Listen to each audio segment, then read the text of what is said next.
Arratsalde on guztiei, eskerrik asko etortzeagatik eta baita ere eskerrik asko YouTube bidez eta udalaren kanalean hitzaldi hau eta saio hau jarraituko dutenei.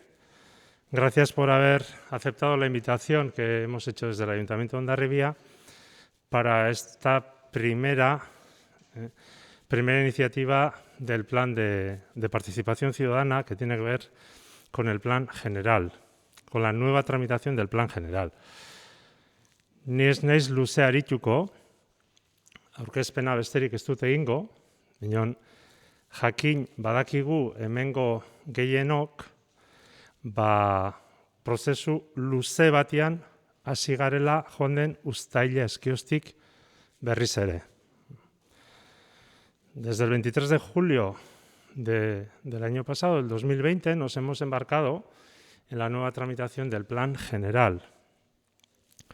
Nos hemos embarcado con una decisión de la Corporación Municipal, del Pleno del Ayuntamiento, por la que hemos formulado y hemos acordado la formulación del nuevo plan general y, por otro lado, también hemos puesto en marcha el programa de participación ciudadana. Estos meses han sido meses de trabajo dentro del Ayuntamiento.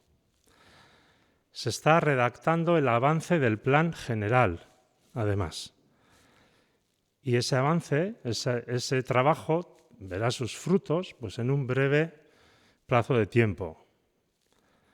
Por supuesto que lo anunciaremos y lo pondremos a disposición de toda la ciudadanía y, sin duda, de todos los grupos políticos municipales.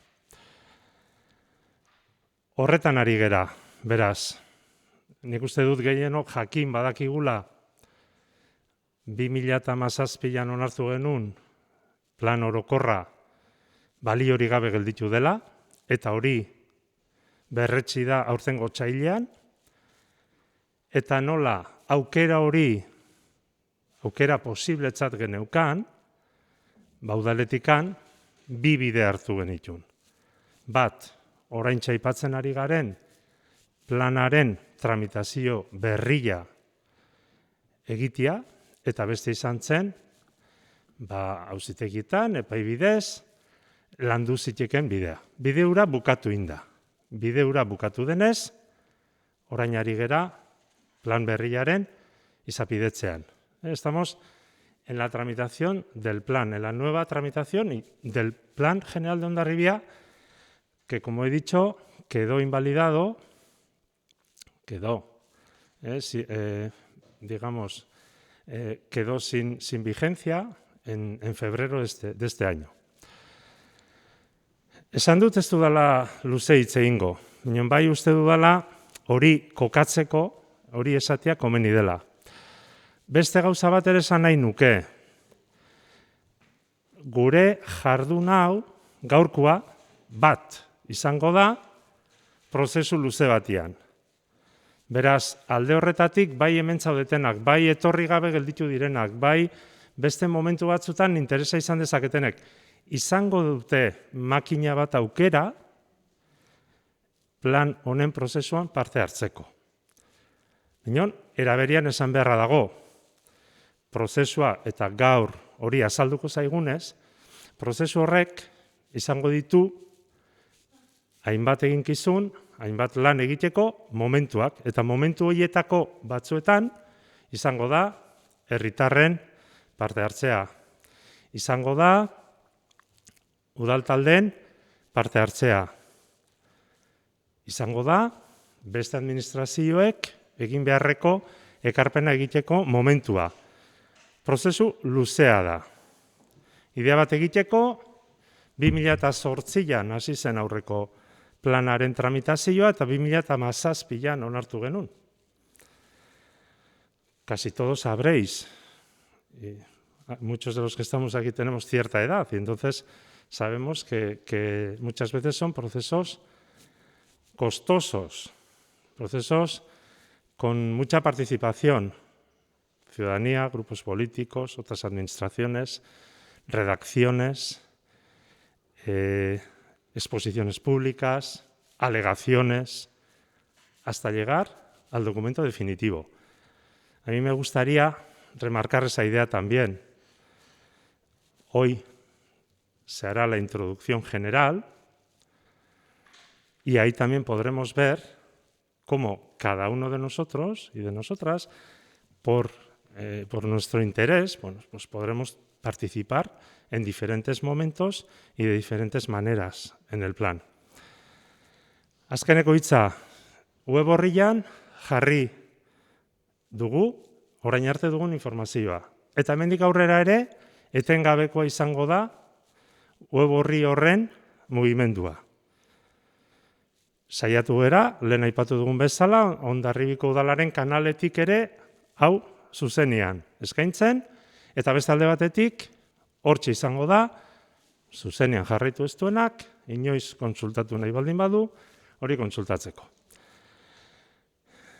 Y por mi parte, parezco un bertsolari, porque la verdad es que seguramente algunos de vosotros preferiríais escuchar versos que no esto, pero bueno, aparte de las bromas, sí que me gustaría comentar que la sesión de hoy, yo he hecho una presentación, posteriormente hablará la arquitecta municipal Lorea Zanguitu y el responsable del programa de participación ciudadana de este plan, que es Ibai Gandiaga.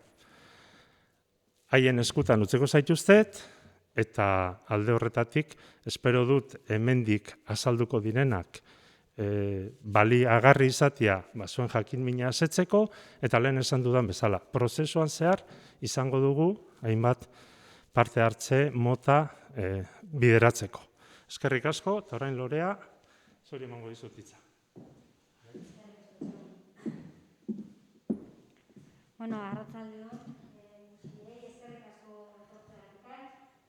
Jardunaldi honen helburua da azaltzea zer dan plan orokor bat, APO bat, zertarako balio duen, eta baita ere azaltzea ze mugak dauzkan, zer egin dezakeen eta zer ez. Y bueno, sin extenderme mucho más, voy a empezar a explicar cuáles son para qué sirve un plan general y cuáles son sus condicionantes principales.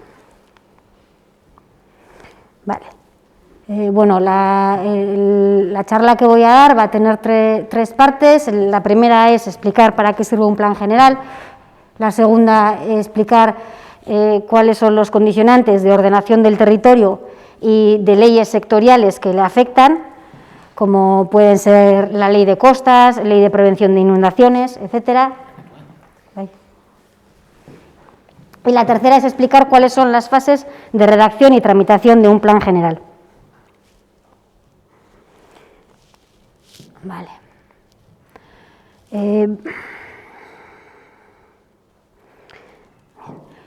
Un plan general es un documento de planificación urbana.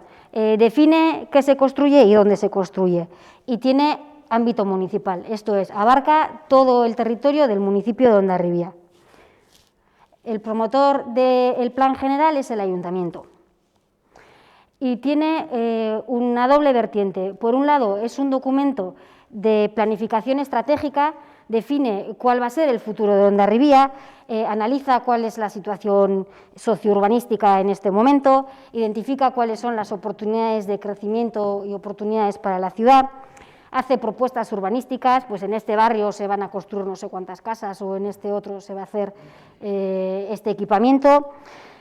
También señala cuáles pueden ser los nuevos ámbitos para desarrollos y también establece actuaciones de reurbanización y de redotación en la ciudad que ya está construida. Y además de eso, también es una norma jurídica, porque regula el suelo regula los derechos de los propietarios del suelo y de los edificios, dice qué se puede hacer y qué no se puede hacer, establece derechos y obligaciones y vincula a la administración y a los particulares.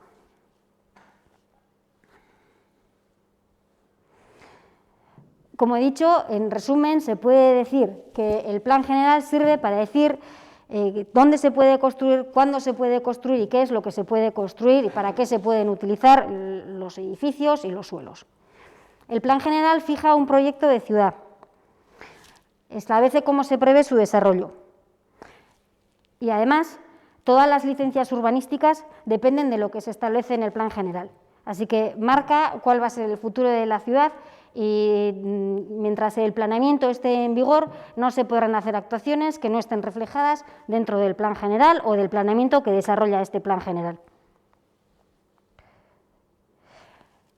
Las funciones básicas de un Plan General son clasificar el suelo, que quiere decir qué es lo que se puede edificar, estableciendo 3 clases o 3 clasificaciones que son el suelo urbano, que es el suelo que ya está construido, en el que ya hay edificios, que puede ser a su vez de 2 tipos, consolidado o no consolidado, en función de que pueda aumentarse el volumen de esos edificios o en función de que la urbanización en esas zonas no esté adecuadamente ejecutada y se necesite mejorar, pues abrir calles, hacer las calles más amplias, meter saneamiento nuevo, ese tipo de cosas.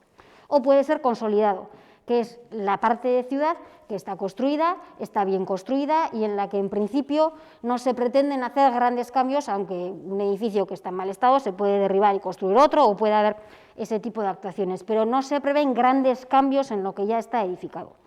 Vale.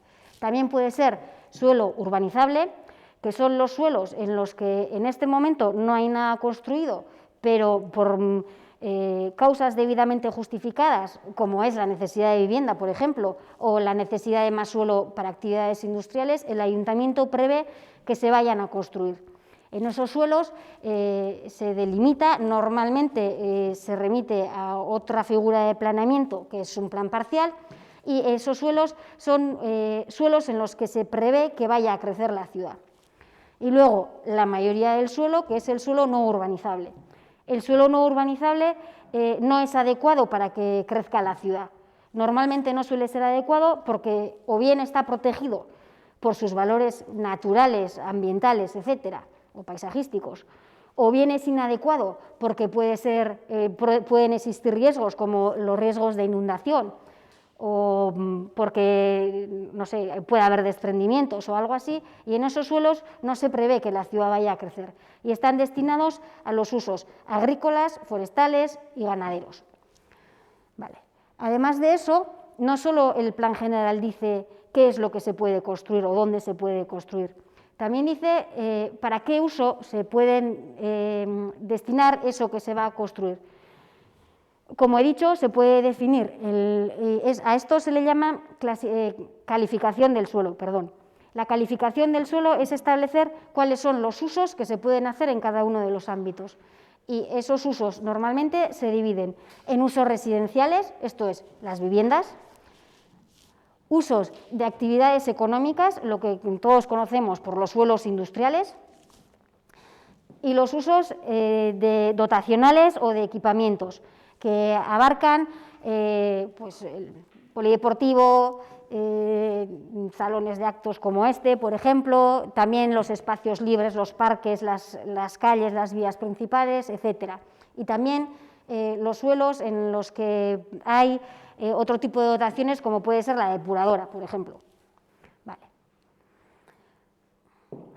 Y por último, también los usos en el suelo no urbanizable, que suelen ser siempre usos de tipo rural. Agricultura, ganadería, silvicultura, etcétera. Vale. Y también, la última de las, bueno, la última, tiene más, el objeto de esta charla es dar una idea aproximada y más o menos general. Entonces, por último, otra de las cosas que hace un plan general es establecer cuánto se puede edificar, ¿no? Se da la edificabilidad global y más o menos se establece hasta qué punto una zona va a tener un crecimiento más o menos compacto, ¿vale? Entonces, normalmente se suele dar por coeficientes y, bueno, se indica cómo de construido va a estar un ámbito, ¿vale? Bien. El marco normativo. Hay que tener en cuenta que el plan general no es un ente autónomo. Hay distintas legislaciones que marcan qué condiciones tiene que cumplir un plan general y qué es lo que se puede hacer con el urbanismo. El primero de ellos es el Real Decreto Legislativo, que es la Ley del Suelo Estatal, que marca los derechos de los propietarios, los derechos y deberes de los propietarios. La segunda ley que afecta en gran medida es la Ley del Suelo vasca, que establece cómo se hace el urbanismo, y es la ley que principalmente se utiliza cuando uno hace planeamiento. Y además de eso, también hay que tener en cuenta la Ley de Ordenación del Territorio del País Vasco, que establece una jerarquía entre los distintos tipos de planes y establece cuáles son los objetivos del planeamiento territorial dentro del cual se encuentra el urbanismo y, en este caso, el plan general. Vale. Además de estas leyes, existe multitud de leyes que tienen un ámbito sectorial y que también afectan al planeamiento. Por ejemplo, el aeropuerto en realidad no es urbanismo, pero el que exista un aeropuerto en Hondarribia hace que uno no pueda edificar lo que quiera, porque los aviones tienen que poder aterrizar y tienen que poder despegar. Y entonces esto genera una serie de condicionantes que el planeamiento tiene que tener en cuenta. De la misma manera, pues hay la ley de costas, la de patrimonio, toda la normativa de suelos contaminados, etcétera, etcétera. Existe multitud de normativa que el planeamiento tiene que tener en cuenta. Por último, cuando se hace el plan general, hay que tener en cuenta la afección al medio ambiente que un plan general como elemento que va a facilitar la construcción de ámbitos que pueden ser bastante importantes, puede tener. De esta manera, la tramitación del plan general suele ir en paralelo con la tramitación de una evaluación ambiental estratégica, que ve cuáles son los impactos que puede haber en el medio ambiente y establece las medidas correctoras para hacer frente a esos impactos. Vale. Así pues, se puede resumir que aunque el planeamiento general lo hace el ayuntamiento, no es un ente autónomo, sino que viene condicionado o tiene que cumplir otro montón de condiciones o tiene que coordinarse con lo que otras normas establecen. Así, tal y como os he contado, la Ley de Ordenación del Territorio establece una jerarquía de los distintos tipos de planes o de ordenaciones. Por un lado está la ordenación del territorio, que es competencia de las diputaciones y del Gobierno vasco, dentro de la que entran las directrices de ordenación del territorio, que luego mencionaremos, los planes territoriales parciales y los planes territoriales sectoriales, y después está lo que es el planeamiento urbano, que eso ya es competencia del ayuntamiento y en el que están los planes generales, los planes parciales y los planes especiales. Vale. Así, bueno, podéis ver que dentro de esa pirámide el plan general que nosotros vamos a hacer está aquí en la parte de abajo y todas las competencias superiores de Diputación y Gobierno vasco se nos imponen, se nos ponen por encima y nosotros las tenemos que cumplir porque existe una jerarquía. Vale. Así, las directrices de ordenación del territorio son el primer instrumento, que es el que fija cuáles son las condiciones o cuáles son los objetivos que se tienen que intentar cumplir cuando se hace un planeamiento general. Establece las guías principales.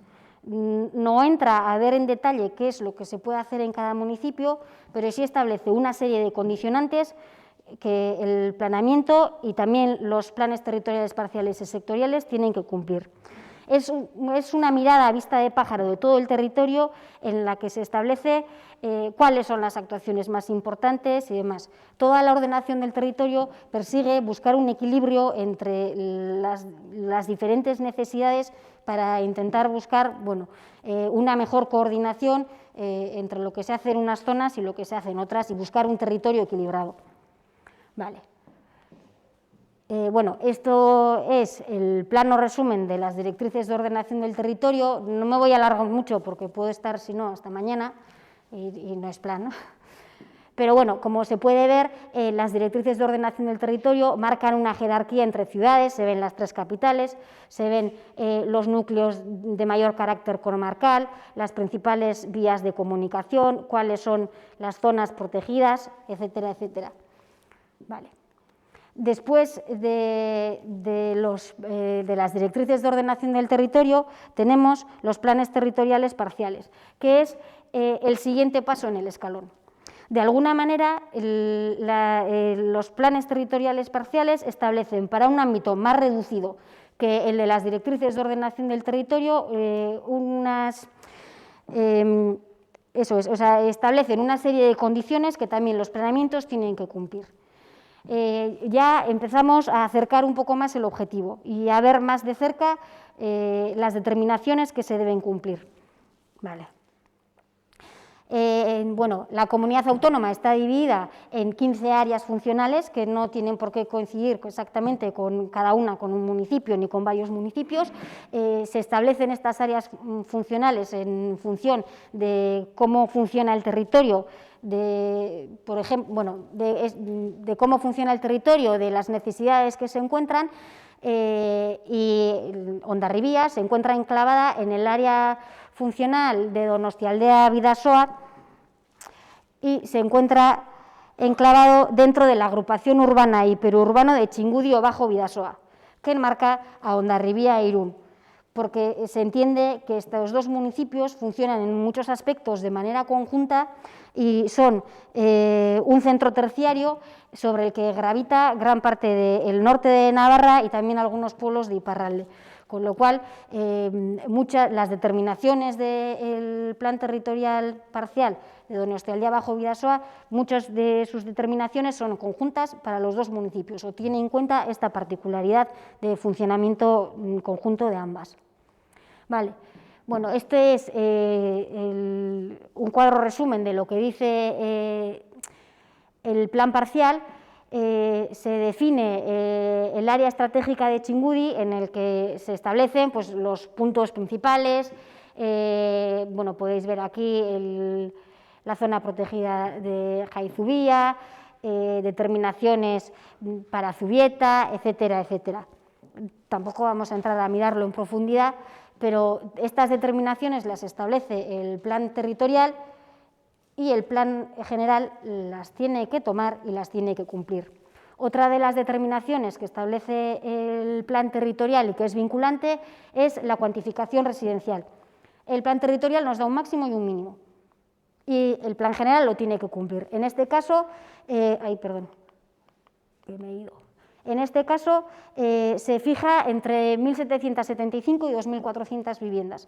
Así que el plan debería de entrar en esos parámetros que nos fija el plan territorial. Respecto a las actividades económicas,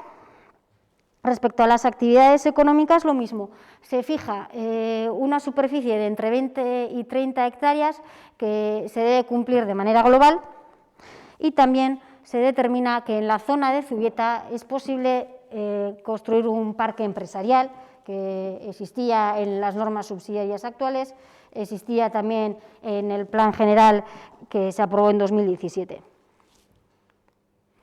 Vale, así que como veis, pues entre 20 y 30 hectáreas. Vale. El siguiente paso en la ordenación del territorio, y aquí tampoco me voy a extender, son los planes territoriales sectoriales. Son 10.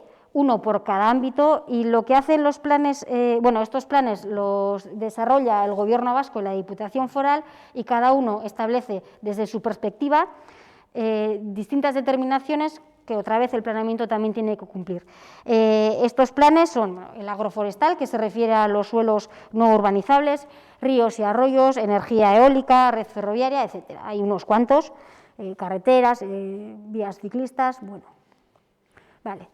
Y además de la ordenación del territorio que nos viene impuesta por el Gobierno vasco, tenemos otra serie de leyes que también son sectoriales, que lo mismo que los planes territoriales sectoriales, también son de obligado cumplimiento. Y entre estas voy a destacar 3, porque son las que afectan más al municipio de Hondarribia. La primera es el aeropuerto. Esto es un esquema de lo que son las servidumbres aeronáuticas. Entonces, el avión vendría por aquí, aterriza en el aeropuerto y despega aquí, y en todo ese cono y esas secciones de aproximación y despegue, la altura que pueden tener los edificios está limitada. Y esto nos abarca a casi todo el municipio. Como podéis ver, esto es un plano del casco de Hondarribia, en el que se ve, esto es el aeropuerto, y se marca con estas líneas las zonas de servidumbre aeronáutica en las que los edificios no pueden pasar de la altura que se marca en estas líneas. Estos puntos de aquí son puntos en los que el propio territorio vulnera servidumbres aeronáuticas, con lo cual estamos muy limitados por la vecindad del aeropuerto. Además del aeropuerto, también, como somos un pueblo costero, tenemos que cumplir con la ley de costas, que abarca desde la línea de costa hasta 500 metros tierra adentro y establece una serie de servidumbres. Lo primero de todo, el dominio público marítimo terrestre, esto es las playas, la zona de dunas, etcétera, es público. Después, en la zona que ya puede ser privada, existen ciertas servidumbres que son, la primera, los primeros 6 metros, es una servidumbre de tránsito, de manera que no se puede construir nada porque el paso tiene que quedar libre. Y bueno, luego hay más servidumbres, una de protección en la que se limita lo que se puede construir y otra servidumbre de vistas, etcétera, que también se tienen que cumplir. Esto también afecta a toda la zona del litoral, la playa, aquí donde está el polideportivo, en fin. En la zona de ribera existen ciertas regatas afectadas por la inundación de mareas que también se contemplan en la zona de costas, todo el ámbito de Jaizubía, etcétera. Y por último, y ya creo que no me extiendo más, también nos afecta la normativa contra inundaciones. Las inundaciones son un riesgo que se acrecienta con el cambio climático, de manera que se establecen una serie de mapas de peligrosidad en los que se establece en qué zonas del territorio es más probable que haya una inundación. Estos mapas de peligrosidad se marcan la peligrosidad con un valor estadístico, ¿vale? Que son los periodos de retorno, que pueden ser de 10, 100 o 500 años.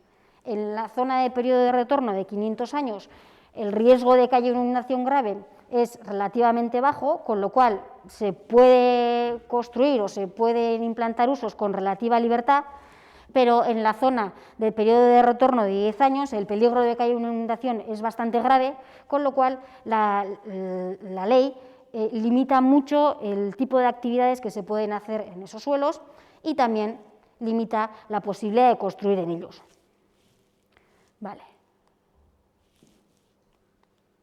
Bueno, en resumen, en este plano se dibujan la mayoría de las servidumbres y condicionantes normativos que tenemos y se puede ver, no sé si se ve muy bien desde ahí, que las zonas en las que en realidad no existirían especiales condicionantes son relativamente pocas, de forma que en el municipio de Hondarribia todas estas servidumbres hacen que la posibilidad de plantear crecimientos urbanos sea bastante limitada. Llegar a entre 1.775 y 2.400 viviendas que nos dice el PTP es bastante complicado porque realmente no hay mucho sitio en el que se pueda construir eso.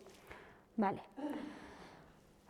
Y bueno, después de explicaros esto, voy a pasar a explicar cuáles son las fases de tramitación de un plan general. Intentaré ser breve. Vale. Para redactar un plan general hay dos fases principales. Una es la fase de redacción, que termina con un documento completo de plan general, y luego está la fase de tramitación, en la que lo que se hace es validar lo que dice ese documento de aprobación inicial y según va pasando fases, pues termina llegando con el beneplácito de todas las administraciones que tienen que opinar sobre el plan general, se llega a una aprobación definitiva, se publica el plan general y entonces entra en vigor. Entonces, en la primera fase, que es la de redactar, tiene diversos hitos. El primero de ellos, evidentemente, es decidir que se va a tramitar un plan general. Esto se hizo el 23 de julio del año pasado y Empezamos con la segunda fase, que es la de redactar el avance de planeamiento, que es lo que estamos haciendo ahora. En esta fase se hacen dos cosas. La primera es hacer un diagnóstico de cuál es la situación sociourbanística actual y de cuáles son las necesidades que el planeamiento tiene que abordar. Y la segunda es redactar el propio avance, en el que se redactan propuestas, posibilidades de actuación en diferentes zonas. Vale. Todo esto, evidentemente, se publicita, se participa, bueno, para eso estamos aquí hoy, y esta fase es la fase en la que estamos. Después de esto, una vez se acuerda el avance y se da por bueno, se publica para que la gente pueda hacer sugerencias. En realidad, sugerencias se pueden hacer en todo el proceso, pero bueno. Y una vez tenemos un avance en el que ya estamos todos de acuerdo y se marcan los objetivos y criterios, qué es lo que se quiere conseguir con este plan general, se redacta un documento completo de plan general y se le da una aprobación inicial. Cuando se hace esta aprobación inicial, empezamos con la siguiente fase del planeamiento, del plan general, perdón, que no es otra que la fase de tramitación, en la que lo que se hace es coger ese documento que está terminado ya y mandarlo a todas las administraciones que tienen competencia y publicarlo para que todos los ciudadanos que quieran puedan, en el caso de las administraciones, redactar sus informes, en el caso de los ciudadanos, hacer alegaciones. De manera que se hace una primera corrección de todo lo que dice el plan general y se introducen modificaciones. Con esas modificaciones, se pone, perdón que me he comido un paso, se publica y después de publicar se recogen las alegaciones y después de hacer esto se aprueba provisionalmente. Después de la aprobación provisional, cuando se han recibido todos los informes y se han establecido las modificaciones pertinentes, se envía a la Comisión de Ordenación del Territorio, que hace un informe del acomodo del plan general a todas estas, al plan territorial y a toda esta legislación que os he comentado antes. Una vez hecho esto y recibido el informe favorable de la Comisión de Ordenación del Territorio, ya se puede aprobar definitivamente el plan general, se publica en el boletín oficial y a los 15 días de ser publicado entra en vigor. Y con esto, pues, termino. Bye.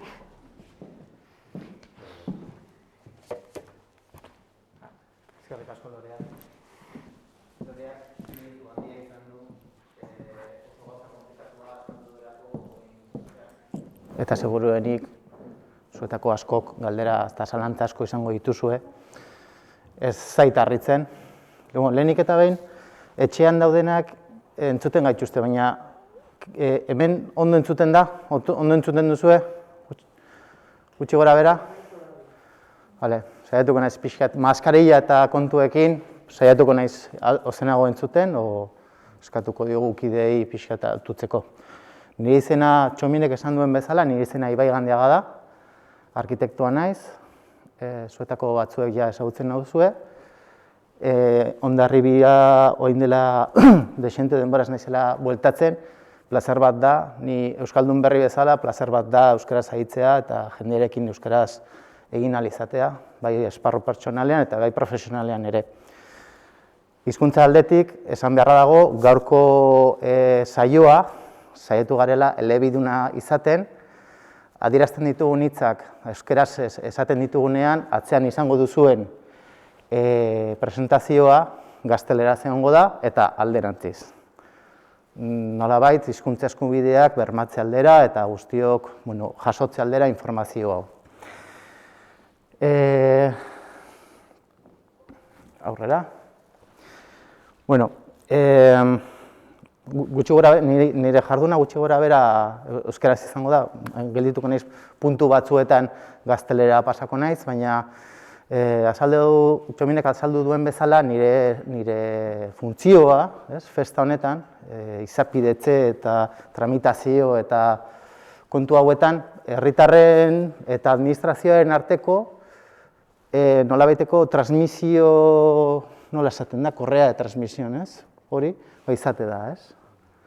Zuek askotan lantaldean egiten dugu simil bat, arkitektoak garen enean, askotan esaten dugu, bueno, ze gertatzen da, baldin badatorkizu bezero bat, eta esaten badizu, nik nahi dut halako etxe bat, baina ez dut zutaberik, ez dut pilarrik izan nahi, ez? Orduan, esango zenioke ezin da egin. Bueno, nire funtzioa ez da esatea ezin da egin, edo nola kalkulatuko da etxe horren egitura, baizik eta zuek, herritarrok, nahi duzuen borondateak, kezkak, gatazkak identifikatzea, eta horretarako sortu ditugu mekanismoak, orain azalduko dizkizuet, eta gero etorriko da udal zerbitzu teknikoa, esanez, bagian legearen kontra joko genukela, hori egiten badugu, eta kontu zailak direla. Barkatu. Loreak aipatu duen, bueno, hemen ikusten duzue, barkatu, azaltzearren, eta gainera egituraz borobiltzearren, orain egingo dugu, nik tarte bat egingo dut, parte hartzea inguruan jardungo gara, gero loreak ere hartuko du hitza berriro, eta gero galdera tarte bat irekiko dugu. Etxetik ikusten ari zaretenok ere galderaz egiten ari dira, galdera horiek erantzungo ditugu, bueno, helduko zaizue erantzuna eta publikatuko ditugu, baina arazo tekniko batzuk direla medio ezin izango ditugu orain erantzun. Herritar guztiek daukate parte hartzeko eskubidea. Arazoa da nola hartzen dugu parte, eta zein da gure parte hartzearen eskumena. Norarte hartu dezakegun parte, ez? Azkenean, Loreak azaldu duen bezala, plangintza arau juridiko batean bilakatzen da, eta ez da nola nahiko gauza bat. Parte hartzearen inguruan, 2006tik Eusko Autonomia Erkidegoko lurzoru legea azaldu zenetik, parte hartzea geroz eta gehiago hitz egiten da, eta batzutan, eta guri ere transmititu izan digute, sentimen hori edo, batzutan terminoa ahituta, agortuta, bezala agertzen da, ez? Eta batzutan zurekeria aipatzen da, edo, bueno, ni teknikoan ezen momentutik eta nire lana ondo egin nahi dudan momentutik, promesa bat egin dezaket, hemen Hondarribiko alkatearen aurrean, ondo egingo dugula, eta zintzoki islatuko dugu zuek adierazten diguzuena. Zuek lana daukazue, esan nahi dut. Hemen badago talde politikoetako erantzuleak, ongo dira beste interes oso legitimoak eta agian profesionalak dituzuen pertsonek ongo dira, agian ongo da herritar xumeak, guztien interesa guk nolabait bideratuko dugu. Baina legeak ja esaten digu parte hartzeko eskubidea daukazuela. Tradizionalki nola hartu dugu parte? Tradizionalki alegazioak, proposamenak, erreklamazioak, kexak, tradizionalki bagian parte hartzea laburbiltzen zen arkitekto municipalarekin hitzordu bat zeneukala asteartean goizeko 10etan.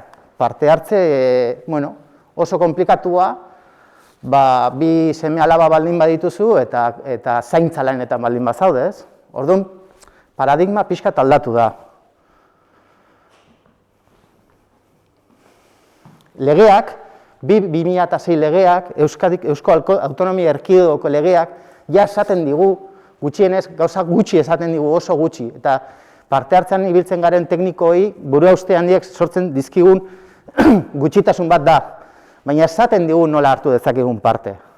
Zeintzuk izan daitezkeen. Jendearreko bilkurak daude, sesiones abiertas al público, como esta que tenemos ahora mismo, udal barruko herri kontsulta, eztabaida larriak sortzen direnean, ez da esparru hori, baina adibidez Durangon izan dugu orain dela gutxi herri kontsulta bat, oso gai konkretu eta erabaki hor baten inguruan. Eta zabalkunderako material divulgatibo. Hau ez da ez da inosokiri bat material divulgatibo. Hau, ezabalkunderako materiala, zeren ikusiko zenutenez, Loreak bere fede honarekin egin duen aurkezpena, guretzako arkitektontzako ere ez da erreza. Orduan, ere saiatuko gara, eta Hondarribiko udalak ere apostu egin du, nolabait, inkluso, bueno, marka edo Hondarribia martxan, marka eta, bueno, nolabait, erakargarria izateko, ulerterraza egiteko, oso ulertzeko zaila den kontzeptu bat, kontzeptu edo teknika bat.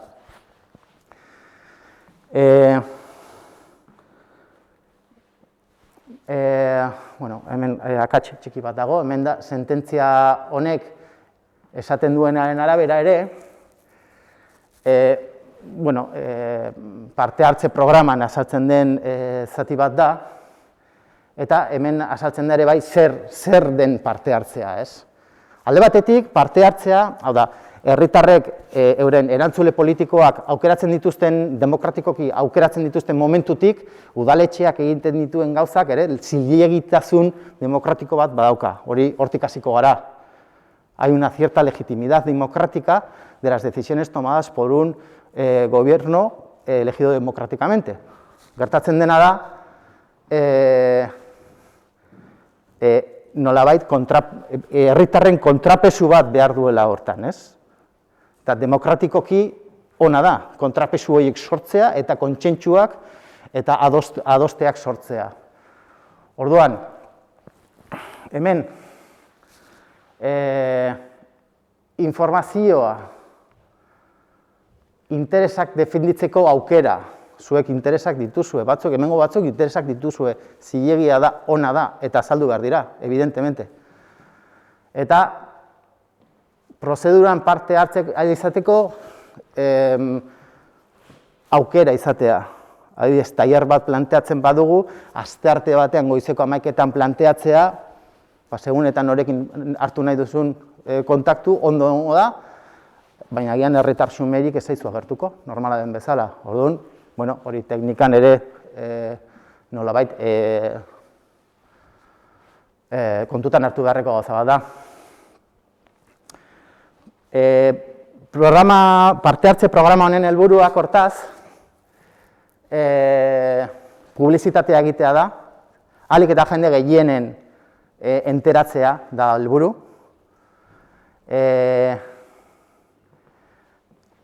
Diseinu bat egin behar den heinean, diseinadore batek badaki lehenengo gauza dela zuk behar duzun gauza niri kontatu, zer behar duzu, eta nik ateako dut, nik egon naizela arkitektura eskolan 7 urte, 8 urte, master bat daukadala udal arkitektuen kasuan oposaketa batzuk irabazi ditu dela, jakituria hori erabiliko dut eta diseinu bat egingo dizuet. Eta gainera beste kontrol batzuk ditut, Eusko Jaurlaritzak egin badit txosten bat, eta bar.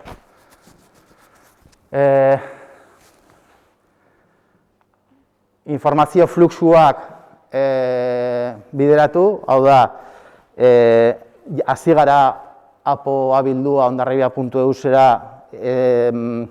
galderak jasotzen, eta horiei erantzun individualizatu bat egongo da, gero ikusiko dugu, baina informazio fluxu hori ere bideratzea eta zuei helaraztea oso importantea da. Ulertzea, erraztea, berriro honen azpimarratuko dut, ulertu behar duzu zertaz ari zareten. Adibide oso inozo bat, kanpotarra izanik eta Hondarribiaren ezautza txikia izanik, orain dela ja pare bat hilabete hasi ginen ondo aztertzen. Bakarrik, 2017ko planoak irekitzeko eta ikusteko zer den, segurazki ordu bete emango genuen, ordenagailu profesional batekin. Orduan, importantea da hori, porque azkenean ematen du ez dela gardentasunik, ez dela transmisiorik, informazio fluxu hori ixten dela. Horregatik, gure taldearen zeregina hori da, zuei helaraztea informazio hori. Asmoak, kezkak eta interesak bideratzea zeuenak. Eta herritarrei plangintza prozesuan esku hartzeko aukera eman, eta hemen dago gakoa iritzia emanez. Estrategiaren kasuan, nahi dugu zuek inplikatzea, zuek alduntzea, empoderar, esan nahi dut, poterea eman, esan nahi du alduntzea, ez? Dar poder. Gero izango dugu zeintzuk diren muga batzuk daude, evidentemente, hemen kontu juridiko batzuetan ari garenez, muga batzuk ezarri behar dira. Adostasunak sortu, importantea da, gure taldean adibidez, ikamika sortzen direnean, polemika sortzen direnean, gu oso gustora gaude. Agian, segurazki talde politikoa edo talde teknikoa ez da gustora egongo. Gure kasuan, txinpun, txafaburuak eta oso ondo. Zergatik? Azkenean, iruditzen zaigaleko erronka bat, ez? Iruditzen zaigu, zenbat eta jende gehiago gerturatu, adibidez, saio honen bete egin da, eta jendeak kanpoan gelditu da, zoritzarrez, COVID asuntua dela eta, guretzako pozgarria da oso.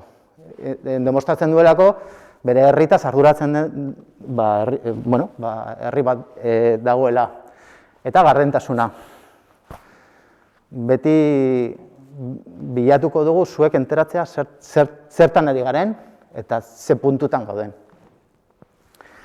Orduan, zer nahi dugu aztertu? Guk, azken finean, analisi soziologiko bat bezala egiten dugu. Barkatu, Eta orduan, aztertuko ditugunak izango dira errealitate sozial, urbanistiko eta juridiko bat. Eta jarriko gara, azterketa, plangintza prozesuan, azterketa batzuk egingo ditugu. Alde batetik, lurralde estrategia eta aldaketa klimatikoa. Guk jasoko dituen gauzak, jarriko ditugu nahi baduzue horrela ulertu dezakezue. Hauek, kutsatxoak izango dira, eta herritarrengandik jasoko ditugunak kutsatxo horietan sartuko ditugu.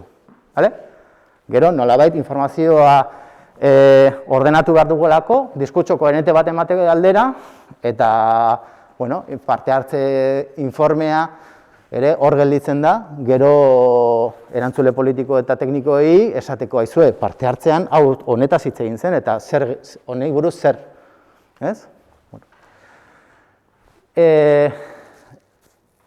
Medio natural, infrastruktura berde,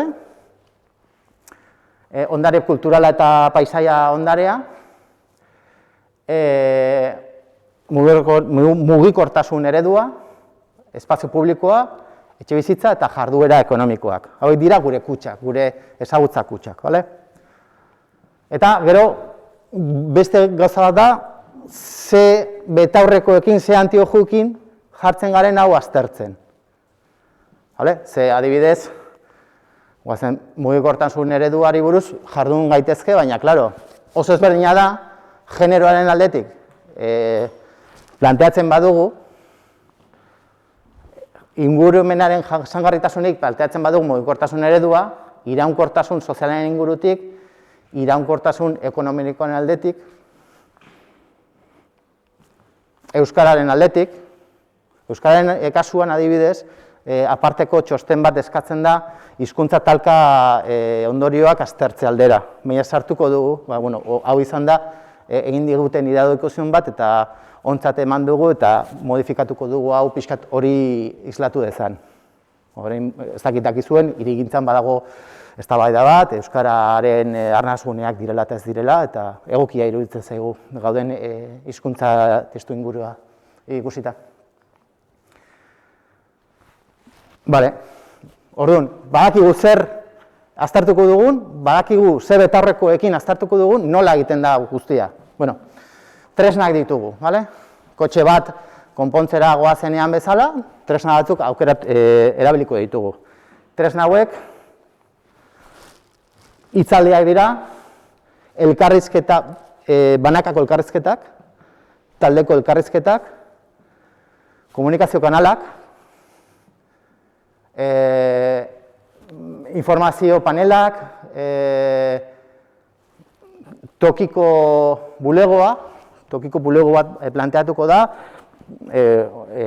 adostu beharreko ordezutegi batean, aurrez aurreko konsultak egiteko, hitzordurik hartu gabe. Bueno, agian COVID-en asuntoa pixkate zailduko du asuntoa, baina gertutasunetik egiteko. Sare sozialak, inkestak, formakuntza saioak eta tailerrak, vale? Eta gero, oso importantea da ulertzea. Atzera joko dut. Lehen egiten genuena, tradizionalki,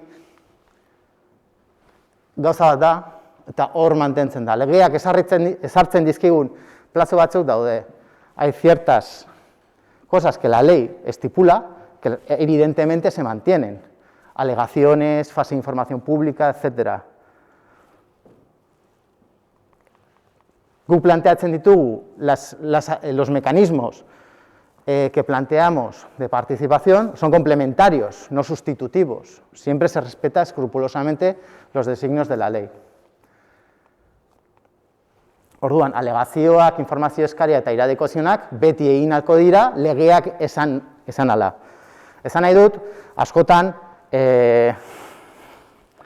pentsatzen baldin badugu, tailer bat sortzen dugula Hondarribiko espazio publikoaren inguruan, nahiko dugula espazio publiko orokorraren inguruan hitz egitea. Etortzen baldin bada, kolektibo bat, pertsona bat, eta problematika jakin batekin, ondo egongo da, evidentemente, besoak irekita egingo digu, hartatuko dugu, baina, ere, ulertu behar da, hori problematika horrek badaukala bere izapidetze partikularra. Bueno, oso serio gaudenez, pentsatu dut, igual, ideia oso txarra izan da, baina umore pikin bat sartzea. Hau da, Douglas Adams, zientzia fikzio idazlearen The Hitchhiker's Guide to the Galaxy, la guía del autopista galáctico. Pelikularen hasieran, protagonista, Arthur Dent, topatzen du bere burua eskabadora baten aurrean, etxea eraitsi nahi diotela. Le quieren tirar la casa. Arthur Dent se pone delante y el empleado municipal le dice, no entiendo, todo muy británico, una flema muy británica, le dice, no entiendo el porqué de tu enfado. Lleva 9 meses el plano de la demolición expuesto en el ayuntamiento. Arthur Dent le contesta, sí, pero en el sótano, y no había luz. En ese momento aparece un ovni gigante y en un megáfono plantean que el planeta Tierra tiene que ser demolido para pasar una autopista galáctica. Y todo el mundo empieza a chillar a la vez. Una voz desde el megáfono, desde el ovni, plantea que no entiende por qué todo ese barullo cuando lleva 50 años en las oficinas de planeamiento galáctico de Alpha Centauri el proyecto expuesto. 5 minutos más tarde explota el planeta. Perdón por la frivolidad, baina uste dut oso esanguratsua dela zer pasatzen den askotan eta hiritar bezala zer ardura daukagun. Hiritar bezala informatuta izateko eskubidea daukagu. Eta orduan, parte hartzearen zati oso handi bat, ondo informatuta egotean datza. Eta, evidentemente, antolakuntza batean oinarritu behar gara gizarte demokratiko bat izate aldera. Eta hor badaude, auzo elkarteak eta bar, eta evidentemente talde politikoare bai, gure interesak defenditzeko, ezta? Horrela ba, uste dut oso importantea dela, orain esango ditudan gauza hauek, eta da, nola jarri gurekin kontaktuan. Es muy importante que el flujo de información y que nos veáis a nosotros como un interlocutor válido, porque lo queremos ser y van a ser unos meses muy intensos, la redacción del avance y sobre todo en las primeras fases, ¿no? Cuando el avance plantea posibilidades y alternativas de desarrollo, en los que hay que echar el resto y participar y contarlo a vuestros amigos, familiares, vecinos, al grupo de WhatsApp, etcétera, que aquí tiene que haber movimiento, lo que queremos y lo que democráticamente es sano para un municipio. Tenemos el Ayuntamiento de Hondarribia ha montado la página web ha montado un microsite, una pequeña página web que se llama, lo podéis encontrar en www.ondarribia.eus/apo, y tenéis una dirección de correo electrónico donde nos podéis mandar. Hay muchas preguntas que incluso ya habéis formulado que nosotros no podemos responder por desconocimiento técnico, pero esas se las pasamos al grupo técnico y se os dará respuesta, evidentemente, pero ya las tenemos registradas y en el informe nuestro va a aparecer que habéis preguntado eso, ¿vale? Eso por un lado.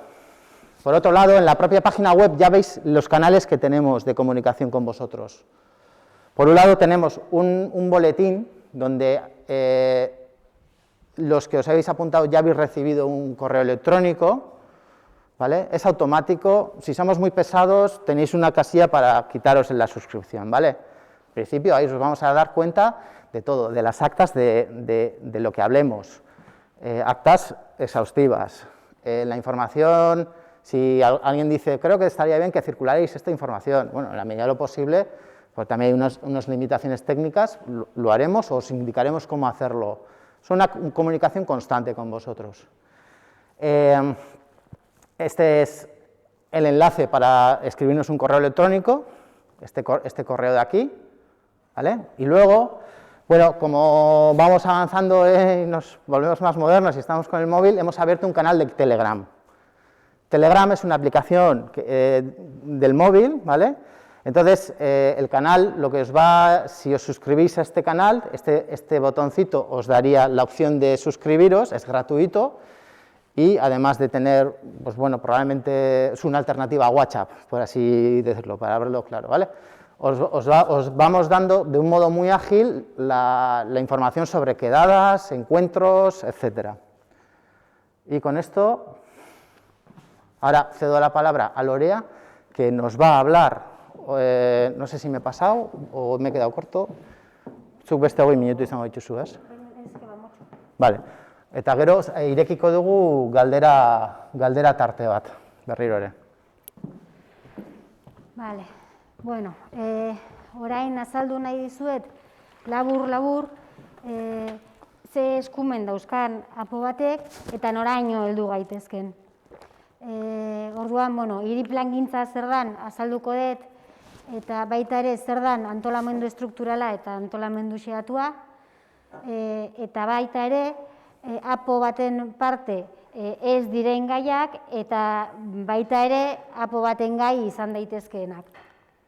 Bueno, hasieran azaldu dudanaren arabera, lurralde antolamenduan azkeneko zatia hiri plangintza da, hor lehendabiziko pausua apoa izango litzateke, eta apoaren azpitik, hau da, apoak esaten duna errespetatuz, plan partzialak eta plan bereziak ditugu.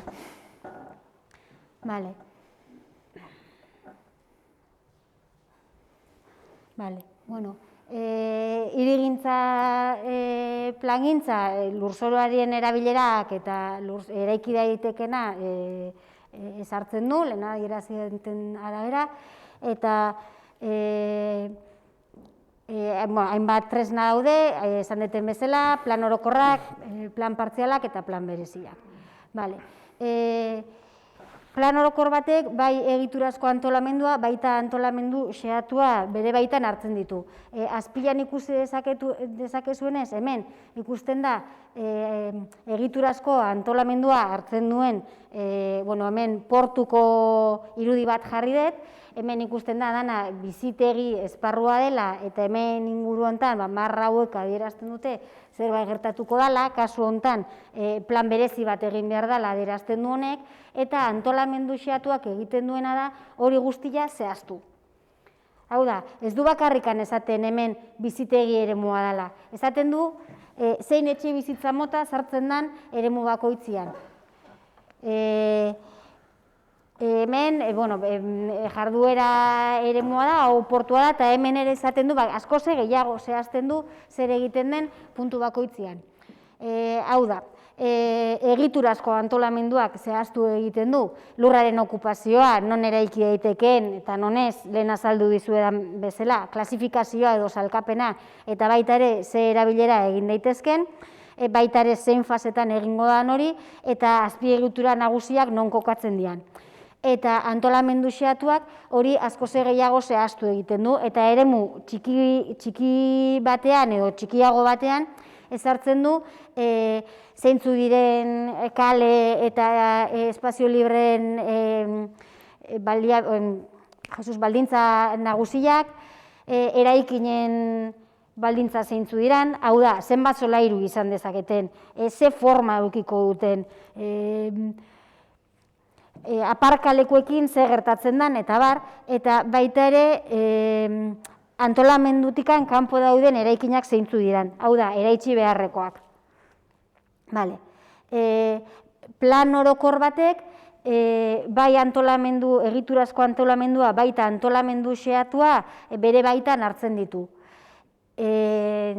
Udalerri osoan egiturazko antolamendua zehaztu behar du, eta baita ere lurzoru finkatua diren horietan, hau da, lehen aipatu dudan suelo urbano konsolidado, aldaketa handiri jasan behar ez duten eremutan baita ere antolamendu xehatua, eta nahi izan ezkero hartu dezake lurzoru urbanizagarrian eta baita ere lurzoru ez finkatuan antolamendu xehatua. Baina egin dezake utzi hori beste planeamendu tresna batzuren esku. Hau da, plan partzialen edo plan berezien esku. Bai, bueno, hau, aurrerakina eta plan orokorra egiten goazen arabera zehazten joango da eta jakiten joango gara zein eremutan ze ezartzen den, lehen ez eta aipatu, baina hau garrantzizkoa da, antolamendu xehatua plangintzaren azken fasea.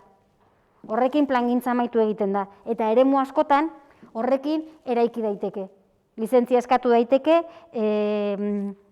orubeak diren hoitan, hau da, urbanizazioa amaituta baldin badago eta bar, ja eraiki daiteke. Baina antolamendu xehaturik ez baldin badago, toki hoitan oraindik ezin da eraiki. Bale? Bueno, hori da. Orduan, azkenengoz, kontuan hartu behar da, plan orokor baten jarduketak ez dianak izan daitezkela, obra proiektuak nola urbanizatzen dian kaleak, espaloiak handitzea eta lako gauzak ez dira ere plan orokor batean begiratzen, farolak eta iturriak bankoa jarri behar dian edo ez, komun gehiago behar bilden bada edo garraio sistema nola antolatzen den, TAO sistema ere ez du plan orokorrak zehazten, eta terrazak eta espazio publikoa ere ez dezu plan orokor batekin aztertuko. Hauek ez. Baina bai izan daitezke plan orokor baten helburu, bide sarearen hierarkia eta kasu honetan plan orokorrak oso kontuan hartuko du, mugikortasun planak zer esan zuen pare bat urteko lanketa egindalako horrekin, hiribideak nola izango dian, zen mailaka izango duten, peatonalizazioak baita ere aztertu daitezke plan orokorrean, eta baita ere finkatu dezake mugikortasunaren inguruan ze beharrak dauden eta baita ere hirigintza karga bezala sartu ditzake, adibidez igogailuak jartzea hainbat eremutan. Eta hauek bai. Eta honekin nik amaitu egiten dut.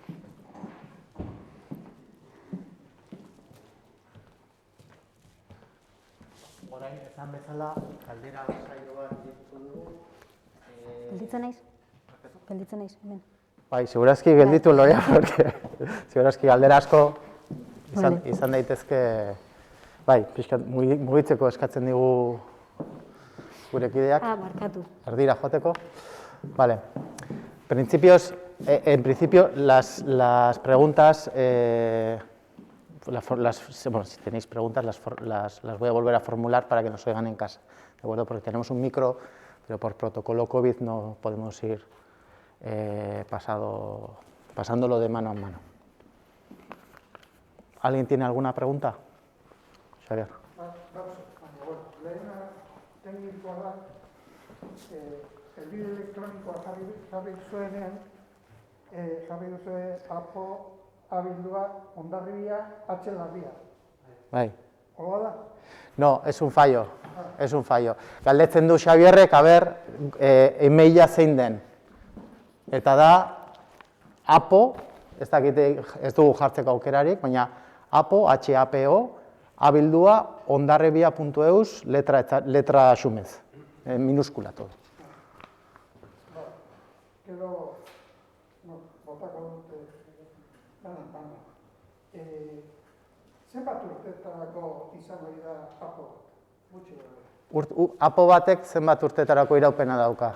Normalian, 10-12 izaten da, baina askoz gehiago irauten dutenak ere badaude. Ze plan orokor bat izapidetzea oso prozesu luzea da, hau izaten da. Orduan, badaude 20 urte eta gehiago irauten dutenak, baina berez, 10 urte baino gehiago luke izan behar. Ze egoera urbanistikoa eta gizartearen egoera aldatu egiten da, eta orduan APOa horretara egokitu beharko luke, eta konbeni da, hortan nolabaiteko harinkera ukitzea, edo hori noiz egitea, baina egia da prozesua luzia izaten dela, oso komplikatua da, izapidetzea ere bai, eta orduan, kosta egiten da. Gero, plan orokorra egiten danean, finkatu egiten da, batetik, zein epetarako aurre ikusten den, eta baita ere, APOa gauzatzen den arabera, noiz hasi behar den APO berria egiten. Hau da, lehen aipatu ditudan, pentsatu egiten degula APO bat, 1.800 etxe bizitza aurre ikusten ditula. 1.600 etxe bizitzara ailatze zeanean, baina pixka zentzua baldin badaukazu, pentsatzen hasi behar dezu, ila gauzatzen ari zarela, eta berria behar duzula. Edo ikusten baldin bada, APOak esaten ditu noiek, ez diala egokiak, gizarte aldatu egin delako, edo beharrak beste batzuk dialako. Barduan ere, APO berria egiten da. O legedi aldatu delako. Askotan, lurralde plana egiten danean, edo gidalerroak egiten dienean, beraiek derrigortu egiten dute, epe baten barruan, APO berria egitera. Adibidez, hirigintza legea, 2006koa, Euskal Herrikoa, onartu zenean, epe bat emate zuen, nik uste, ez dakiz zema zen, 7 urtekoa. 7 urteko epea emate zuen, herri guztietako plan orokorrak lege horretara egokitzeko. 7 urteak pasatu zian, eta ia udalerri gehienek ez zuten egin. Eta orduan epe hori bikoiztu egin zen, eta 14 urteko epea eman zuen. Epe hori amaitzen da 2021 urtea, hau da, aurten. Eta orduan, gure orain indarrean dauden arau subsidiarioak egokitu behar ditugu, baina zure galderari erantzkin bat egiten lagatzen badiazu, APOak 2 zati dituela aipatu dituzu, alde batetik idazketa eta beste batetik onespena, onarpena. Gutxi gara bera, idazketan ze epe manejatzen dira? Dauden baliabideen arabera nahiko komplikatu da, eta gaina ez da komeni presa gehiegi sartzea, hemen egin behar den balorazioa, hausnarketa, parte hartzeari. Orduan, saiatuko gara, azkar egiten, ze daukagun araudia, gaur egun daukagun araudia oso zaharkitua dago, eta presa dauka APO barria ukitzea, baina baita ere bermatu behar ditugu gauzako ondo egiten dirala. Presaren poderioz ere ez dugu egingo gaizki. Orduan, hortxe, epeak ematia oso komplikatua. Galdera gehiago zenituen, ez da? Beste bat botako dut eta ero ezinduko naiz. Ulertzen dut, kaso honetan udal arkitektuak izanena, prozesuaren buru. Hau da, aurreko APOa, kanpora kontratatu izan zen. Aurrekontu da, aldera da, organigrama zein da, zuzara burua, kontratatu egin da Ibai Gandeak, kanporako kontrata kontratazioan, zuk erabaki duzu kontratazio hori egitea, eta gero, egitura bulego teknikoaren zinegotzi bat dago, horrek txizun arduratean, nola bermatzen da, kasu honetan gehiengo osoa dauka, Alderdi Jeltzalea, nola bermatzen da gainerako udal talde politikoen parte hartzea prozesu honetan? Pauso bakoitza ematen denean, aparte partaidetza eta bar, batzordeak baliatuko ditugu, eta erabaki guztiak plenoak onartu behar ditu. Gero, plenoan dauden gehiengoak, legeak ezartzen dituztena da, eta jendia bozkatu ditunak, nik hor ezin dut ezer egin, baina bai egia da, pauso bakoitza egiten denean, onartu egin behar dela, eta plan orokor batek legeak horrela ezarrita, bai hasierako onespena, bai azkeneko behin-betiko onespena, udal batzak erabaki behar du. Gero, hori horrela izan da, legeak ezartzen duen eskakizuna, normalean egiten da, eta pentsatzen dut ere, guain gontan horrela egingo dela, baina hori alkatearen eskumena da, bai aurrerakina, bai gauza guztiak plenoak onartuko ditu. Eta parte hartzea prozesuan, ez dut zure galdera errepikatu garketuko diazu, baina, ari zinen parte talde politikoak, udal taldeak zergatik nola sartuko ditugun prozesuan, edo ze eskumen emango zaien, ez? Alde batetik, ondo laburbildu badut, alde batetik Loreak azaldu duena, beste alde batetik parte hartzea prozesuan bere biziko garrantzia daukazue talde politikoak, eta barruan nahi zaituztegu. Bai jaso duzue lehenengo korreo elektronikoa zuei zuzendua izan da, eta gure partetik iradokizunak eta talde lana egiteko prest gaude. Bai, noski, nire bulego katia ere irikita dago, nahi zutenen. Más cuestiones?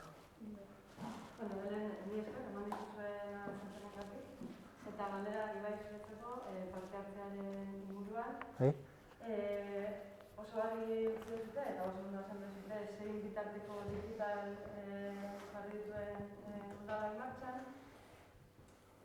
Falta motzen dut gehiago, parte hartze ekimenen deskripzio pixka bat sakonagoa, edo agian da oraindik ez dagoela guztiz diseinatua. Ez dakit, dudak sortzea erraza da, gaur 29 pertsonak sortea ez dugu hemen egotea, beste batzuk kanpoan gelditu dira. Urrengo ekimenetan berriz irekiko dira bai. Zenbat ekimen adibidez, pentsatzen dute, alde eztabaidak ez dute ikusi dudala. Bai. Aldagaiak kontutan hartuko dira taldeek heterogeneak izateko eta erabateko ulertzen? Bai.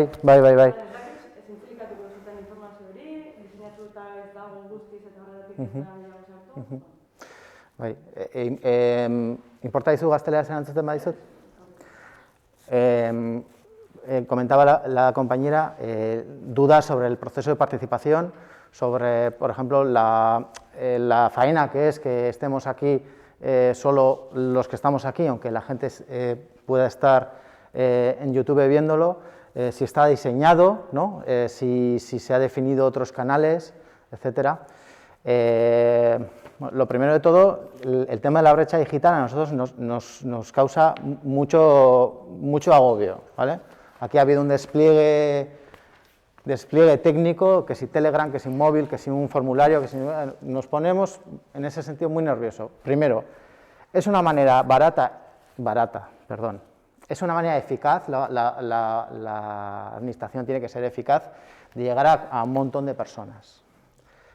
Lo que pasa es que tenemos probablemente un sector que no vaya a acceder nunca. Es decir, pues por ejemplo, el ejemplo de colocar los horarios que sean que entren en conflicto directo con trabajos de cuidado, ¿no? Yo que tengo 2 niños pequeños, sé que a las 8 no me llames al teléfono porque ahora mismo tendría que estar bañando a mis hijos. Bien, en ese sentido, vamos a intentar, primero hay un mecanismo que es buzones de sugerencias físicos, que todavía no estoy seguro dónde se van a colocar, porque estamos viendo las distintas posibilidades. Y luego tenemos algo tan prosaico como un número de teléfono. O sea, quiere decir que entendemos que el mínimo de tener un teléfono tenemos que exigírselo a la ciudadanía, ¿no? Luego, las acciones, los talleres, en principio, claro, nos ha pasado en otro proceso participativo que hemos llegado a hacer consultas vía carta postal, que ni nos acordábamos cómo se compraba un sello. Pero la gente ha respondido, sobre todo gente nos pilló justo en abril, en el confinamiento, y la gente nos respondía vía postal, y puedo decir que con mucho detalle, y la gente cuando escribe una carta, igual una vez cada 10 años lo escribe, pero te la escribe y te cuenta todo. Entonces, respondiendo a tu pregunta, no está diseñado al detalle todo el esquema de acciones. Lo que sí está diseñado es gordailu lógico horiek, esos contenedores lógicos sobre lo que queremos investigar y las miradas que queremos darle. En ese sentido, nosotros haremos un llamamiento, primero, un análisis de todos los antecedentes que lo tenemos hechos. A los grupos políticos os hemos pedido que propongáis gente que dentro de esas perspectivas, ¿quién me puede hablar en Hondarribia sobre movilidad desde el género, desde el cambio climático? Eso os hemos pedido a los grupos políticos porque entendemos que tenéis la legitimidad democrática de decir, pues mira, y hay distintas sensibilidades, que es muy importante. Y luego nosotros, además, no nos vamos a quedar ahí, sino que buscaremos personas que creemos que pueden, que puedan dar una visión interesante. Y no porque yo piense que este sea más listo, sino porque igual a esta persona nadie le ha llamado nunca para que opine, ¿vale? Dicho esto, y como estamos en un proceso público y hay que garantizar un acceso igualitario, abriremos una posibilidad para que todo el mundo participe para dar su opinión en profundidad. En ese sentido, pues con el tema, los temas técnicos, es decir, no podemos hacer, por ejemplo, 700 entrevistas individuales, no hay presupuesto de un ayuntamiento que lo soporte, ¿no? Pero buscaremos la manera de que haya, sobre todo usando nuevas tecnologías, y ahí es donde tenemos que probablemente incidir en hacer llamamiento a personas en vulnerabilidad social, que tradicionalmente no igual están manejando este tipo de tecnologías, e ir directamente. Por supuesto, eso implica a sesiones o talleres específicos desde la perspectiva de género, específicos de trabajo reproductivo y de trabajos de cuidado, porque es que si no, no van a aparecer, así que ya lo sé. Ez dakit erantzun dizudano, asko luzatu nahi zen. Gero, barkatu Ibai, Bai. erabatzea astuta ez dago, baino bai egin genuen partaidetza prozesuaren programa bat, Gipuzkoako boletinean argitaratu zen, baina ez dut autoestopistarena egingo, igual jarri beharko genuke web orrian baita ere, eta egia da, bueno, hildoak edo puntu nagusiak bai markatzen dituela, eta segurazki gauza gehiago egingo dira, edo gehiago zehaztuko da, baina gutxi gora bera jakiteko zer egingo dan, pentsatzen dut programa baliagarria izan daitekela. Ez dakit jarrita dago, baina jarriko dugu. Ez dago mekanismoen listadoa noiz egiten den noiz, ez dago jarrita, baina jarriko dugu, bai. Hori da, adibidez, gure kontratuaren baldintza plegua hori da, hori jarraituko dugu. Eta suposatzen dut betetzen ez badugu, ez dugu zuela pagatuko. Ez, orduan. ¿Más preguntas? ¿Galdea gehiago? ¿Sí? Bueno, lehenik eta behin eskerrak, batean dakit, nahiko ari gelditu da lana garatzea dela gauza enpresa. Baina, nik falta mota dudana da, pixkat udaletxearen konpromisoa. Zeren, ikusi dut doreak ez duzula nahi epeak esan, ez duzula epeak esan nahi. Nik uste dut hori garrantzitsua dela, zen ez dut daukazu proiektu bat, zure bizitzan, eta biztanleok daukagu, eta orduan nahi du jakin, etxe bizitzak noiz egiten, noiz egingo dien. Proiektu hori zer da, 5 urterako, da beste 9 urte itxaron behar ditugu, etxe bizitza berriak izateko, nik uste dut hori garrantzitsua dela. Bai, arrazoia dezu. Barkatu, errepikatu Bai, galdera. barkatu. Kideak esan duena izan da, proiektu batzuk geldituta egon daitezkela, edo gutxienez udaletxearen konpromezua bilatu nahiko lukeela, jakiteko ze epe manejatzen diren, naiz eta zaila izan epe horiek finkatzea, adibidez zure kasuan, uste dut etxebizitza baten esperoan zaudela, ez? Eta horri zer erantzun dugu. Bueno, lehen adierazi duten bezala, plan orokorrak bi fase nagusi edo dauzka. Bat da plana idaztea, eta bigarrena da plana izapidetzea edo tramitatzea. Orduan, ni nahiko nuke epe bat eman, baina ez dut ematen, da arrazoia zu esan dezunean, ikusi Lorea ez dezula eperik eman nahi. Egia da, ez dut eperik eman nahi, ez dagoelako erabat nire esku epe hori ematea. Plana idazteko orduan, baliabideak ditugun neurrian, azkarrago joango gara, eta egia da, nahi jaso duten agindua izan dela, Lorea, egintzazu, honek lehentasuna dauka, hartu behar dituzun baliabide guztiak eta hortan gaude, hainbat gauza kontratatzen ari gara, departamentua indartu egin ditugu, lankide berriak dauzkagu eta behaien lana izango da plan orokorra gauzatzea, hortan ari gea, baina badaude bigarrengo fase hortan gauza asko ez daudela gure esku. Zeguk txostenak eskatuko ditugu eta beste administrazio batzuk tardatuko dute gehiago edo gutxio. Jarriko dituzte traba gehiago edo gutxio, eta orduan hor, epea ematea oso arriskutsua da, ze guk ez dakigu. Ezin dut jakin.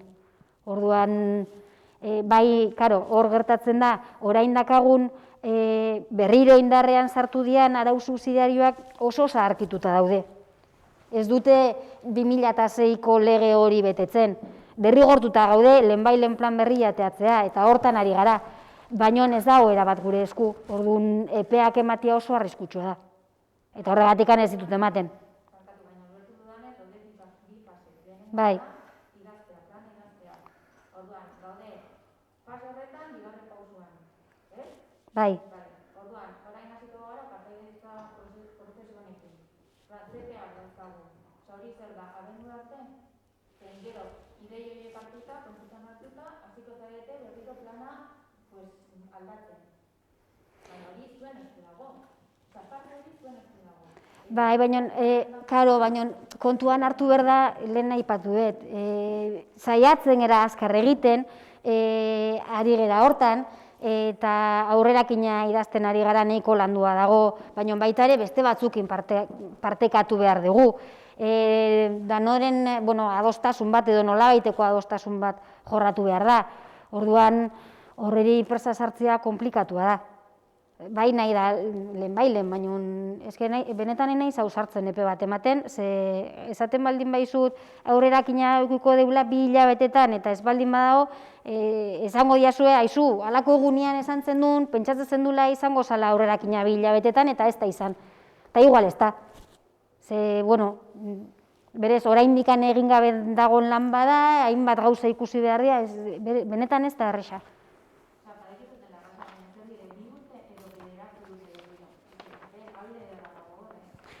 Bai, noski, baina nik beste administrazioak zer esango diguten ez dakit. Egia da, 2017ko plana daukagula. Eta egia da, plan horrek betetze zitula eta aldeko txosten guztiak lortu zitula, bi ezik. Orduan, baina aldaketak egongo dira.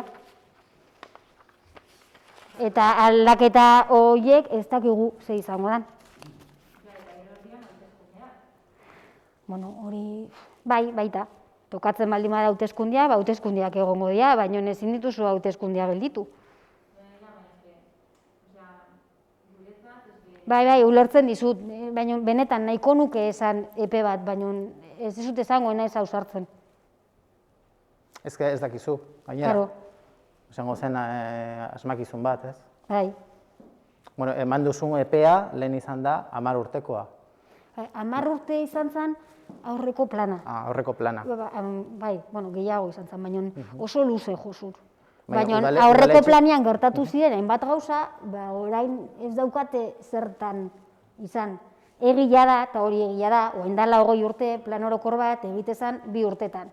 Eta orain, tardatzen du askoz gehiago, lehen aipatu dituan gain jarritako hainbeste baldintza bete berrialako, kontu handiakin izapidatu behar dezu, ze astutzen baldin bazaizu tontokeiatxo bat, begira zer gertatzen den,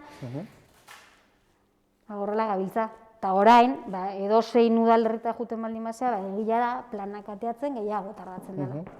Baina, baita egia da, Hondarribiak aurreko esperientzia badaukala, eta pentsatzen dez Josu ikasi deula.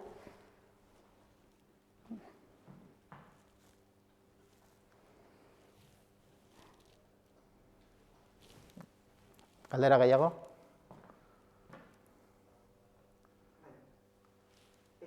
Ni aipatu duzunean apoari buruz bizitza daukan, Xabierrek erantzunez, nahi dizun planteatu.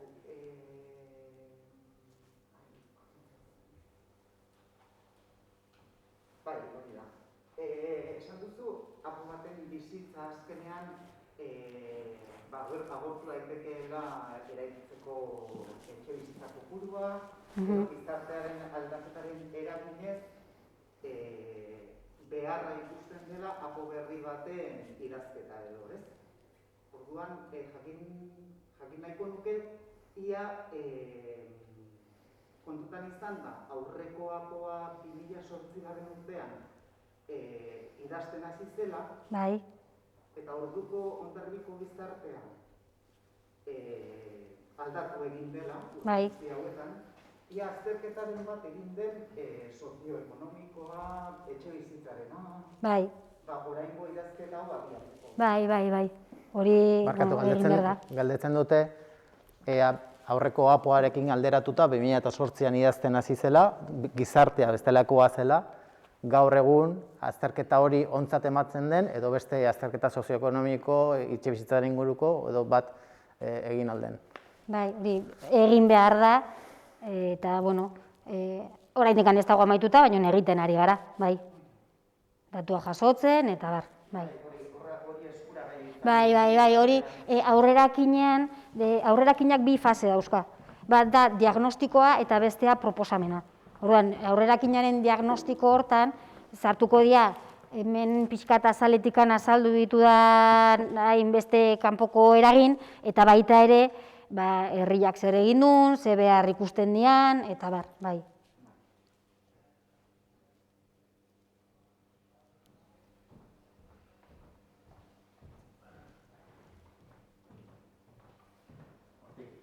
Kideak esan dit, txatean ari zaretela galderak egiten, eta berriro ere barkamenak eskatu behar ditugu, ze arazo tekniko bat dela medio, ez dugu bere aldaukotasun hori izan, eta ezin ditugu, beste modu batean antolatu nahi ginen, baina, cosas del directo.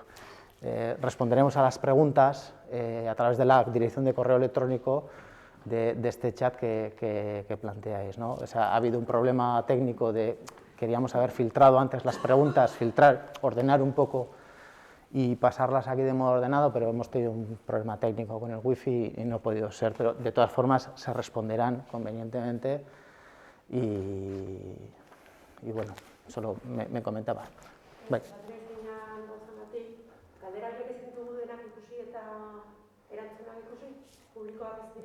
Bai. Bai. Bueno, banan, o sea, esan nahi nuen, galdera bakoitza erantzungo dela. Bai. Bueno, planteatzen da, galdetzen du hemen publikoan, galdetzen dute, erantzun horiek bakarka erantzungo diren, bakarrean eta isiltasunen eta gartatzunen, se van a responder, se responde a todo, y de hecho está incluido todas las consultas que hacéis a esa dirección de correo electrónico o por otros medios, se incluyen en el informe de participación, ¿vale? Y en la medida de lo posible las haremos públicas, zeren zuk esan bezala, beste batek galdetzen duena, agian nik pentsatu dut, eta ondo datorkit. Yo tengo una pregunta. A ver si luego no me gano una bronca. Luego te pregunto igual Claro, algo. sí, claro. ¿Qué pasa cuando un plan general se piensa para 8 años, 10 años, 12 años, ¿no? Tiene un periodo de vigencia. ¿Qué sucede en el año número 13? ¿Nos quedamos sin ley? No, ¿Qué el plan sucede? general está vigente hasta que viene otro que lo deroga y se pone en vigor. ¿Y en el tránsito ese qué sucede? Que te pasa lo que pasa ahora, que tenemos unas normas que están obsoletas, entonces el desarrollo urbanístico de la ciudad se para. Ahora Porque mismo. los solares que proponían las normas subsidiarias están en su gran mayoría construidos y por eso urge actualizarlo y tener un nuevo plan general. Pero Porque tenemos un soporte ahora mismo sí, de ahora las mismo normas tenemos subsidiarias. las normas para casi todo lo que es el suelo urbano. De hecho, para casi todo lo que es el suelo urbano, las normas subsidiarias dicen cosas muy parecidas a las que decía el plan general y en principio para muchas de las cosas no varía mucho y probablemente cuando haya un nuevo plan general sigan sin variar excesivamente. Pero para los suelos nuevos, las nuevas actuaciones, pues las que contemplaban las normas subsidiarias, que bueno, eran Muliate y demás, pues es que ya está ejecutado. Y bueno, hay que hacer más. Correcto.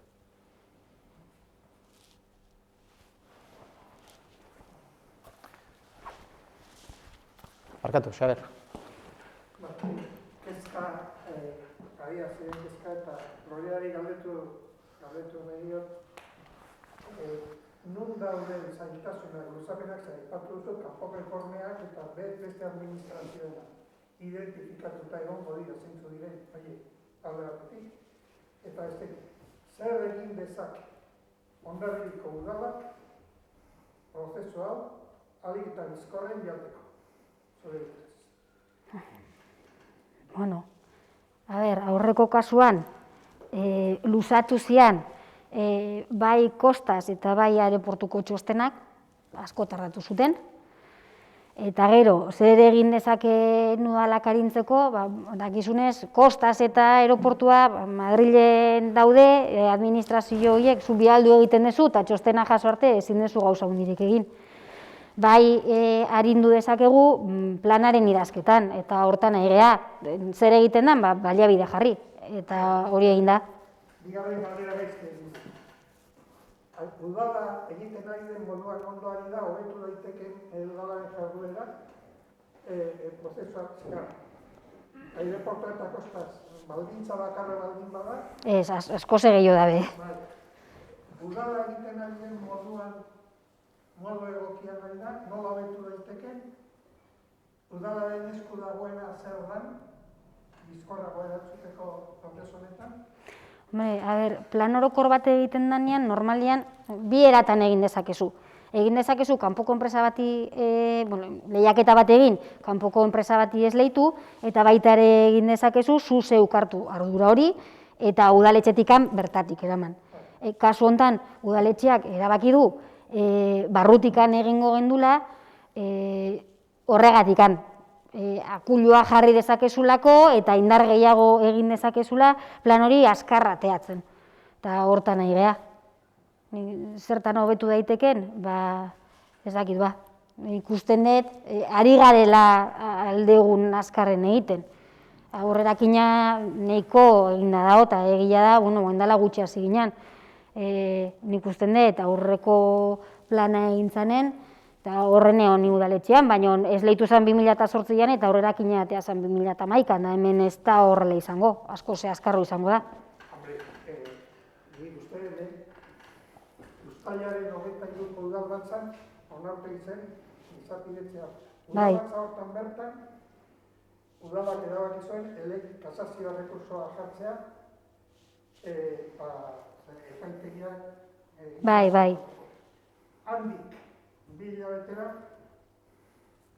galdu egin zuen, udalak galdu egin zuen, eta handik 2 hilabetera, beste udalbatz, 2 hilabetera, Urtarrilan edo Otsailean jatzaigo galtzen, beste elegite bat, jabetzan da, hor zuek lanean egon zarete. Bai, baina, karo, kontuan hartu behar da hor... Denbora galdu egin da, nik enuke hori esango. Barkatu. Bai, claro. Isildu ez, nik ere partartu ere, bai. Eta Loreari ez galdetu agian, guri galdetu hartzaiguna. Eta gure eztabaidan hor duguna. Nire ustez ez da denbora galdu. Ez gatoz bat, erabaki batean. Bat etorri ginen, 2008ko uztailaren 23an, tramitazio, formulazio berria egiteko paus horretan. Ez ginen bat etorri, gure ustez, udalak erabili behar zituen, baliabide guztiak erabili behar zituen, eta beraz, planteatu genuen errekurtsoa jartzia. Denbora galtzia, Loreak ez du errekurtso jarri. Lorearen denbora ez da izan errekurtso jartzen. Beraz, noski, pentsatu daiteke, eta horretan, ados egongo gara edo ez, pentsatu daiteke azkarrago, hobeto eta egin daitekeela, zalantzarik gabe, baina aipatu genuen hasieratik paraleloan joango zirela. Eta otsailean jakin dugun bezain pronto, eta lehen aipatut, bide hori itxita dago, itxi gintzen.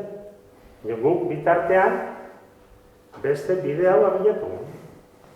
Eta nik uste dut hori izatea komen direla. Gero bakoitzak, gure ikuspegia emango dugu eta onartuko dugu. Uste dut, hori ere, ez da ginen, ez nahi sartu azalpen luzetan, egiten zaidalako gaurko protagonistak beste batzuk zirela, ez da. Horregatik ematen ditut argi dio, eta emateko prestua.